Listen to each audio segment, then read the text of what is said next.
It is. This is how you build wealth. This is how you make money and keep money.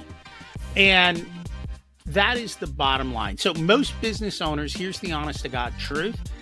They're all talking about revenue. They're banging on their chest. I got 7 figures in revenue. I'm like, yeah, how much did you keep? Justin Green is the founder of Assist FP, a financial planning firm, and Be a Wealthy Coach LLC, an outsourced CFO service. All opinions expressed in this episode are mine solely and not reflective of Assist FP or Be a Wealthy Coach. As always, this podcast is not advice and it is for educational and entertainment purposes only. Always consult with your own financial, tax, and or legal advisor before making any decisions. Rocky, thanks so much for coming on the show. Thank you so much for having me, Justin. Excited to be here. Absolutely. We're going to have a lot of fun chatting about profit today for business owners. Why don't you give everyone just a little bit of a background? Well, one, where are you calling in from? And then we'll give them a little bit of a background of who Rocky is and how we got here talking about profit for business owners. So I am in Harrisburg, Pennsylvania. I got here because I was in the personal finance space and I had a major aha. And had I only listened to Buffett and Munger earlier, I wouldn't have had to go through the struggle. Nobody wants to get rich slowly. Everybody wants to get rich this weekend. Mm-hmm. And I was trying to teach people how to build wealth over time, and they didn't want to listen to me. Maybe that's what I'm doing wrong. That's what you're doing wrong. Just tell them you can get rich this weekend, and they'll give you money. And then I read Profit First and I started to get this concept. What the hell do you mean business owners don't understand their finances? They went into business. Don't they understand running a business?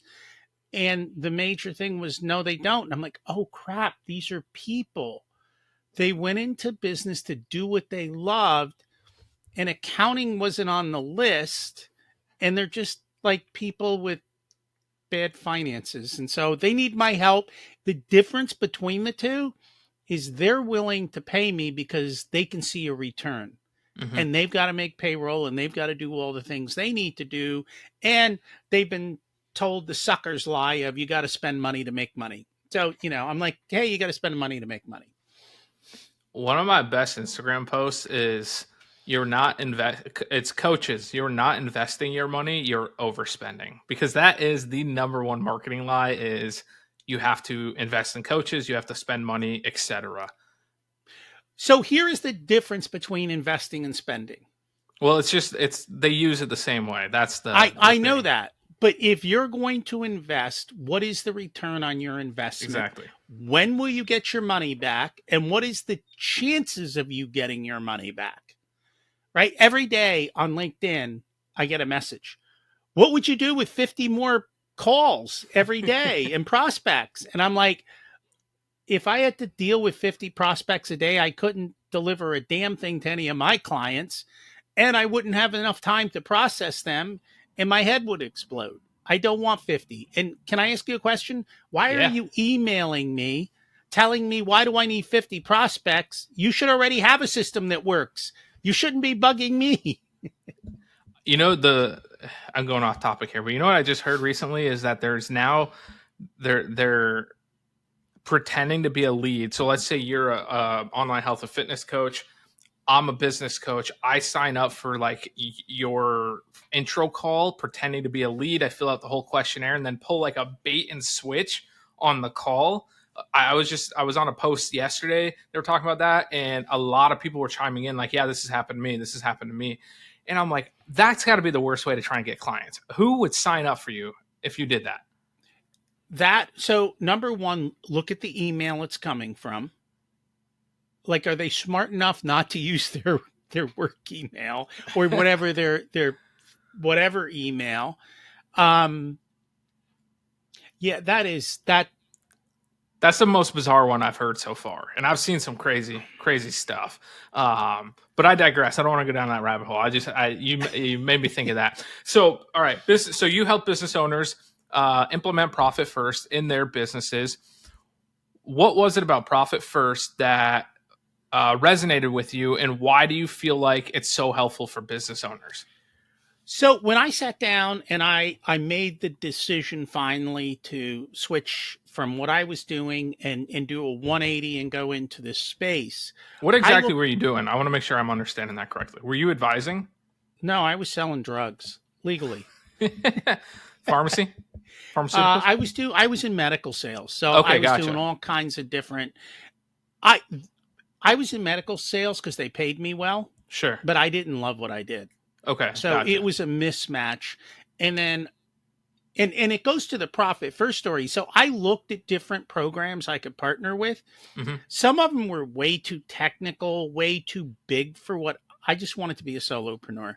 Yeah. The principles in profit first, I could have written that book. That's how I built my wealth. That was the Yeah. reason I could walk away from a W-2 job and just do what the hell I wanted, was because I did what they talk about in Profit First. I automated my finances. I paid Hmm. myself first. I set it aside. I invested it and let it grow. And that is how I did it. And so I was like, "Oh, this is what I already do. I know how to do this, but I don't want to create the manual. I don't want to write the book. I don't want to promote the book. How about we just, you know, they It's have a already written. partnership Let's do program. it. Yeah, Yeah. let's just go do it. You just hand me the stuff and I can go do what I love, because I don't want to do the rest that I don't love anymore. And that's kind of where I'm at in life. And so it was a perfect partnership for us. Mike is the visionary. He goes out and does all that stuff. I help people and I have fun. That makes a lot of sense. What is like, so if a business owner hasn't implemented profit first, like what problems are they expressing where you're like, you need profit first in your life? First of all, everybody needs profit first in their life. I'm not Okay. going to argue that. All I right. got it back here. I'm a big profit first fan. I agree with you that it actually bleeds. Like if you follow the concepts for personal life as well, Yeah. it's it might be different terminology. He might word it differently. He's a great writer, but it's the same concepts, and that's why I resonated with it as well. Yeah. It is. This is how you build wealth. This is how you make money and keep money. And that is the bottom line. So most business owners, here's the honest to God truth. They're all talking about revenue, revenue, revenue. They're banging on their chest. I got 7 figures in revenue. I'm like, yeah, how much did you keep? What? Also, they don't really have seven figures. They do. Honestly, I know a ton of people with 7 figures in revenue. You know how much they have left to give to you? Zero. Zero. They're in debt, Yeah, I right? know. I know some who are legit, but then the other thing I've run into, I don't, tell me if you've run into this, is that they have one really good month and they project it out 12 months. That's a big issue in the online like coaching space. Is let's say they have $150,000 month, but every other month, let's say it was like 20,000, maybe it was like a Black Friday launch. They say I'm running a 7 figure business because they project that 1 month out over 12 months. I'm like, yeah, Oh, that's playing fast and loose with the numbers. well, they're on track to have a 7 figure year for 30 days. And here's the reality of it. And I think one of the reasons this is such a big problem is you know what your revenue is immediately because you made the sale. You know what happened, how it came to be. With regards to actually your profit, you don't usually find that out until considerably later. Hmm. And by then, it's too late to do anything about it. Hell, half of business owners probably don't know if they were profitable until the tax time and they sit down with their CPA. Congratulations, you're profitable. Really? What happened to the money? You spent it. Now you owe taxes. Well, how the hell am I supposed to pay that? Uh, you mean you didn't save for them? Like, come on. Yeah, big issue. I've run into a lot of that. Didn't save anything for taxes, especially that first big year, right? So it's a low barrier to launch an online coaching consulting business. First year, maybe it's a little tough to get some clients, so your revenue is pretty low, so your profits can be pretty low. So you don't really have much of a tax bill. It doesn't really hurt you that you didn't save. But if you blow up in that second year and say profits through the roof and you don't prepare and save for taxes, I've seen that whammy happen to so many business owners. That's usually when they reach out to me is like, can you help? You know what I mean? That's honestly, that's a lot of times the factor that gets them to reach out to, whether it's you or me on my side, someone to help them with their money. Yeah, so let's talk about profit first. I had a person who was in the recruiting space, Mm-hmm. and he already was doing well. So he was saving for his taxes, making his quarterly payments. But one year, his recruiting business took off. Mm-hmm. So tax time comes, the CPA won't call him. Because here's the honest to God truth, the CPA does not want to tell you you owe money because you'll scream at them. Yeah. So they'll have you overpay your taxes all year long. But in this case, they didn't communicate all year. Mm-hmm. So finally, she calls him and says, I've been dreading this call. He's like, what's wrong? Well, you owe a bunch in taxes. Your business went up. He goes, I know. How much do I owe? She's like, well, almost six figures. He's like, oh, no problem. I'll drop off checks tomorrow. He was able to say that because he was using profit first. His tax money was all saved. He told me after, he goes, I actually had extra money in the tax account. I didn't want to tell her. Right. So then he took a bonus at tax time. He Mm-hmm. stroked a six-figure check. And that's what it's all about. That is the power of profit first in the ability to do this. And it works. I had another business owner come to me probably about a little over 3 years ago. And he had a habit of have money, spend money. Oh, there's money in the business. I can spend it. He's like, I want to retire. I want $500,000. I said, cool. We can do that in 3 years. Again, not overnight, but in 3 years, we can Mm-hmm. make that happen. And then COVID hits, and his business actually grew in COVID. Mm. He's like, I want to hit $1 million. I'm like, cool, we can do that. Right? You're doing the right things. This January, we're going to distribute over $1 million. Taxes already covered, so he can go retire and do what he wants. It works. It's basic, simple, and people just can't do basic simple. It just drives me up the wall. It's so funny because they think it needs to be complex, and it really doesn't. Mm-mm. You know what I mean? I always tell people, I didn't come up with this. I heard this recently, and I'm trying to remember the example, but the line that I really liked was, if this was a math problem, we wouldn't be having this conversation, right? And a lot of times people think it's a math problem, but it's like, if we were really just doing math here, you wouldn't have credit card debt, or you wouldn't have ran out of money. Like, these are simple math equations where we're dealing with human behavior. That's what Mm-hmm. we're really dealing with here. I'm curious. So or I wanted to go back to the first example, the guy who had the money available because he was on profit first. It's like, communication's key, right? If you just communicate that with him, she would have known, the CPA, which maybe it wasn't her role, but when you're in constant communication, gotcha. So some CPAs are not paid for ongoing work, and there's a big confusion there. You know what? Then you should tell your client, hey, correct, right? Correct. If you're, this is a problem with the entire industry. Mm-hmm. They are not. They've got their own problems. I'm not going to go into it. As a business owner, though, let's address from the business owner side. You need to understand what your relationship is with your CPA, because there's two types. There's CPAs or accountants. They don't necessarily have to be a CPA. They work with you ongoing. Maybe they're helping with your books. Maybe they're helping with your tax strategy, but you're in constant communication. They should be communicating with you what your tax liability is going to be throughout the year. Or there's you call them one time a year. My friend Shannon Weinstein calls this your one night tax stand. And one time a year, they put in the data entry, they file your taxes. It's not their responsibility to follow up with you. It's not their responsibility to have any ongoing communication with you, because one, you're not paying them for that relationship. You're just paying them for a tax return. If you have that relationship, you got to understand they're not going to help you throughout the year. Maybe if you reach out, they'll answer your questions, but they're not going to proactively help you. And so it's really important as a business owner to understand which type of accountant do you have, because that miscommunication I've seen it hurt a lot of people. And back to your original example, it's like, if she had just said, hey, here's what we're on track for, he could have been like, yeah, I know, I've got that.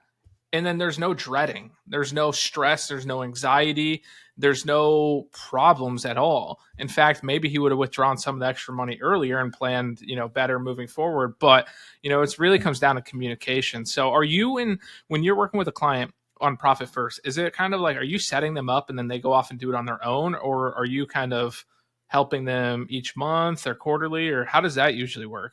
I'm just curious. So here's what I've learned: business owners don't understand what I do. They don't know how to find me, and they don't know the value that I provide until I show them. Mm-hmm. They all understand Profit First. Profit First is bait. It's what we use to get the conversation started. Mm. Profit First is the basic building block of what we do. It's kindergarten. It literally is. We then go on top of that and build out everything. Every business at the end of the day is a math equation. Yep. We understand that math equation. And maybe I know you guys got a lot of online business owners. Alex Hormozy's kind of blown up the internet recently with all his stuff. We go in and we help you figure out all that business math. And then once we know the business math, we can start to see where the multipliers are. Where is the problem? Where can we put a little bit of leverage to get a maximum return? And that's truly what we do. We look at everything from your lead gen strategy and the numbers behind it to cash exiting the business and going into your retirement plan, your personal pocket, your wealth building, all of that. We look at the entire process from A to Z, and we figure out how the entire system works, and we help to make sure that it works for every business owner, because there's too many moving parts. And so we figure out for each business owner, what are your moving parts and which are the ones that we can move the easiest to make you more money. Gotcha. The I always say the business finances should be very scientific. Like the Mm-hmm. numbers are the numbers. You know what I mean? You Mm-hmm. shouldn't run it based off your emotions and then I say in your personal finances, those are going to be emotional because you're a human being and that's where your like desires and your dreams and your goals and those things are going to play in. But in the business, when you run it like a science-based math equation, sounds like that's exactly what you're helping your clients do. You can really find those efficiencies. We can, and we start with the person. So we sit down with the person and Mm-hmm. understand who are they, what do they want, and what do they need. And then we make sure that the business serves them instead of them being a You slave to the have to. business. Yeah, you have to Yeah. start there. 100%. I'm in total agreement there. You have to start there. And I was just listening to a CFO podcast recently, and he was talking about that as well. It's like if you can't tie the business back to the personal goals, you will not be with that company very long because it's just you're going to be chasing a goal and you don't realize that they're chasing a different goal and they just need the Mm-hmm. business to serve that purpose. Who were you listening to? Do you remember? CFO Accelerator. I can't remember his name. Is it Yeah. Michael? Michael? King? Yes. Yeah. Yeah. I like his podcast. If you're familiar with it, I think it's pretty good. Um, I've done a little bit of CFO work on the side. So you said at the beginning, you realize business owners they want to make money quickly. Well, the other thing I've run into is business owners, if they're paying a check out of the business, will sign up very quickly when it comes to their personal life. So, I had a couple business owners over the last couple of years come to me and want help really in the business. Maybe not to the full extent of what you're doing in a business, but maybe like a quarter of that. And so I've helped them out on that. So I try to keep up on, what's going on in like the fractional CFO world as well as the personal advising space. Cause in my opinion, I think it all integrates, like it starts up Mm-hmm. top of the business and it flows down into the personal life. And to your point, also backwards, right? Like understanding the vision of the person and then it goes back up into the business and kind of flows down. And so I think it's so important when I'm working with business owners that I'm really covering both sides of it. And basically, what we do is a lot of what Michael talks about. We do Gotcha. all of those different types of things. Um, we just market to the business owner, not to the provider of those services. Like, Yeah. Makes and sense. that's kind of the difference. Yeah, no, that makes a lot of sense. Okay. So Well, why let's don't talk we? about one Yeah. thing, because hmm you said you have a lot of coaches and a lot of them came out of the fitness space. Yep. Okay. So a lot of people look at profit first and go, this is hard. And they don't know how to get fully started. They literally try to walk into the gym, load up the barbell with all the weights and lift it day one. Okay, Yep. it isn't going to work, right? You got to start with an empty bar and you got to get your form down. And you got to start doing your reps and sets, and then you can build up. That's one of the biggest mistakes that we see with profit first. Everyone tries to start full out. We tell people to start with one account at 1%. hmm And we say the profit account. I know you say the tax account. Yeah. At the end of the day, I don't care what it's called, but start building a habit. Now, Yep. up until recently, that's what we taught. But imagine, okay, you could call your clients and go, hey, I found a guy who's going to go to the gym for you and eat for you, and your muscles are going to grow and you're going to lose weight. How hard is it going to be to sign people up for that? Right? Profit First as a corporation partnered with Relay. What Yep. Relay does, it's a banking system. They automate all your Profit First stuff. All you have to do is sit down, set it up, and leave. And then they make sure your money gets moved around like it's supposed to on whatever schedule you tell it. And then you go about living your life. And it's literally like sending somebody to the gym for you. And so it's become easier than ever to do this and to get started. And that's probably the biggest thing that we're excited about for 24. Yeah. Uh, Automating as much as you can automate as possible is it's huge because you remove all human behavior, all effort. I use a similar bank. It's called Novo. They don't have the relationship, but they have the Mm-hmm. concept. I think they introduced it right before Relay. I saw Relay added that after, and I was like, "This is it's so helpful for business owners because, like you said, money comes in automatically, just goes out the system, not out of the account, but it goes out into the buckets, Right. and But it's it's no just different than a huge. 401k, right? The money comes out of your paycheck. You don't even see it. You start building well. There's a whole bunch of brokerage firms that'll suck money out of your account every month. Like, hmm automate your finances and don't worry about it. And then once you start building, that's where the experts come in and we help you actually, move those needles faster. And that's what you do on the personal finance side, a little on the business. I do it on the business side. Yeah, absolutely. You talked about kind of building the habit. I see you got a lot of books back there. Do you got Atomic Habits back there somewhere? I do. It's right there. See? There. Outside my frame, but I love that book. It's one of my favorites. I think there's so much people can learn about managing their finances from that book. I think there's a couple other non-finance books that you can learn so much about managing your finances from. Have you read anything from Brad Klontz? Oh yeah, Okay. I have a master's in financial planning with a master's certificate in financial therapy, and Brad Yeah, Klontz is kind of like the god of financial therapy. he is. I can't wait. He's supposed to be on my podcast soon. So looking He's forward funny to, too. yeah. He's one of the first people in the finance world I really saw lean into TikTok pretty hard, which is kind of Mhm. funny for his um, for what he talks about. Really, it's like and he's a funny guy. He has a heart for helping people. Yeah. And he was the first person who introduced me to the concepts of money mindsets and Yep. money behaviors. I'm like, look, this is not hard. The math is simple. Just go do it. Why can't you all just do it? Yeah. And I'm like, oh, they have all these emotional things. I didn't even know about that.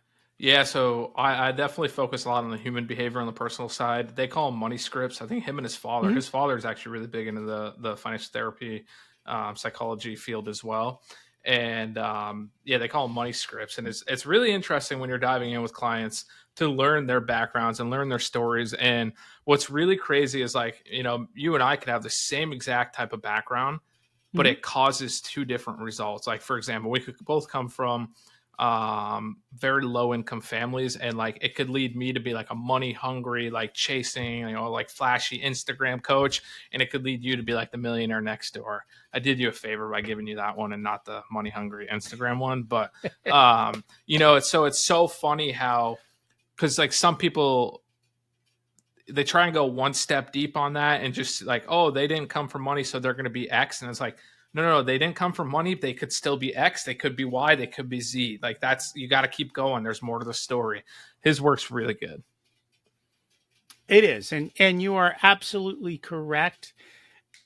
It's stimulus and its response, and the same stimulus can provide a million different responses. More than anything, though, what I challenge people is to ask themselves, what are your money behaviors? What does money mean to you? And how do you behave with your money? Because until you understand that, you got problems. And I'll tell you, the number one problem with business owners is they all think they got to spend money to make money. And that's a bad money behavior. I haven't figured that whole concept out. Like that, it still is mind blowing to me sometimes. I was just talking to a girl in my DMs who commented on a post that I put up over a year ago about coaches. You're not investing your money, you're overspending, because they're told they're investing their money. And she was like, this resonates. I'm totally doing this. And I'm like, well, tell me about that. She was like, I've, hired a coach, a mentor, I hired people in my business when I wasn't ready. And it was like, and I've seen a lot of business programs that have promoted this idea of hiring employees before you're even paying yourself, really. And I'm like, the sustainability here doesn't make sense. And over the last couple of years, I've really seen a lot of business owners go out of business, unfortunately, because, cash flow is a zero sum game in the business. If you run out of money or you run out of cash, you got two options. You can run up a bunch of debt, not really the option I'm going to recommend, or you shut the doors and you go get a job. And those are, maybe there's a few other options, but I mean, nothing's great. Like making money is the greatest option. I deal a lot with bigger business owners, so Okay. 7-figure business Sure. owners. And here's the thing, you got 7 figures of revenue, you start thinking you have the ability to spend 7 figures. Right. And you don't, because part of that 7 figures belongs to the IRS. Mm-hmm. Part of that 7 figures is all the cost of running your business. Part of that 7 figures is money you're supposed to take home to take care of your family. But they're like, oh, I made $1 million last year. I can afford 50 here. I can afford this. I can afford that. And no, you can't. You would be shocked at how razor thin the margins are, even in a $1 million business. And it's because for many of them, their attitude is, I'll be profitable when I got to grow it first. Mm-hmm. And they don't realize that profit is not an event. Profit is a habit. You make it a habit day one. You start by being profitable day one. Otherwise, you shouldn't be in business. And that's the bottom line. I always say making money and managing money are two completely different skills. They And are. it's, I've never seen it be more true. Like time after time after time, I get business owners all the time. They'll be making close to 7 figures. As an online coaching business, if you're making close to 7 figures, your profit margins can be really, really high. You know what I mean? Like we're not talking brick and mortar businesses. We're talking, maybe you need a VA and maybe, 1 or maybe 2 at most employees to really help you implement whatever system you're running. Maybe. But at the end of the day, your profit margins should be very high, and so when they come and they're making close to $1 million and they've got nothing to show for it, it's like, what is going on? One of the things I see a lot, and you must analyze this, is like ads. So ad spend. Do you Oh, do God, that? yeah. Yeah. Yeah. So Well, like, so I'll tell you the story because this is what happens, right? The marketing guy comes and says, well, if I give you $1, if you give me $1 and I give you 2, right? Because that's my machine, the marketing machine, you'd be giving me $1 all day long, wouldn't you? Because right. every time you give me $1, I give you 2. And like, wait a minute. If I give you $1 and you give me $2 in sales, First of all, out of that $2 in sales, you already took $1. So I only have $1 left. And now I got to pay for the delivery Mm-hmm. of that product, which maybe it was 75 cents. Now I got to pay for my overhead, and that was 25 cents. And then I got to pay for some other stuff, and that was 12 cents. Wait a minute. I just gave you $1. You gave me 2, and I spent 2.12, and I'm slowly cutting myself and bleeding to death. And I wonder Absolutely. why. And that's where we get caught in not doing the math in the business and 100%. understanding that that machine is broken. And they always realize it way too late. And even on Mhm. a less extreme example, even if, let's say, you're breaking even on the machine, you're getting overworked because you're working with more individuals to get Mhm. back to the same bottom line as if you just worked with less individuals. And so you're on this like hamster wheel of you're overworked, you're stressed out, and it's not really adding anything. It might not be killing you, but like you feel like it is because you're so stressed out because you're delivering to more clients, but at the end of the day, the bottom line is just staying the same. I see it all the time. Yeah, that's normal. Well, normal is not what we're looking for here. Well, then do something different, Exactly. That's the right? point. Exactly. So where can people find you, Rocky, and learn more about you and listen to you talk more about the business side and profit first and all that fun stuff? Before they do that, can I ask them a favor? Absolutely.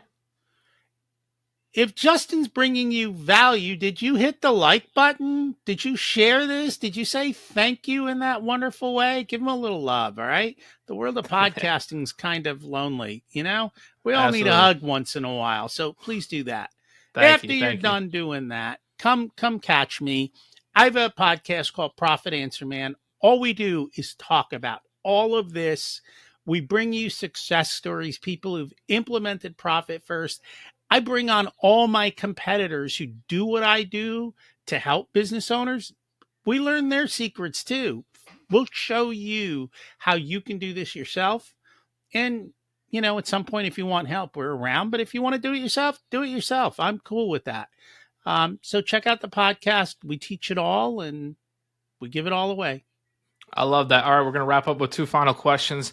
You've got a lot of books back there. Which one? It doesn't have to be back there, but which one's your like the best book you've read and why?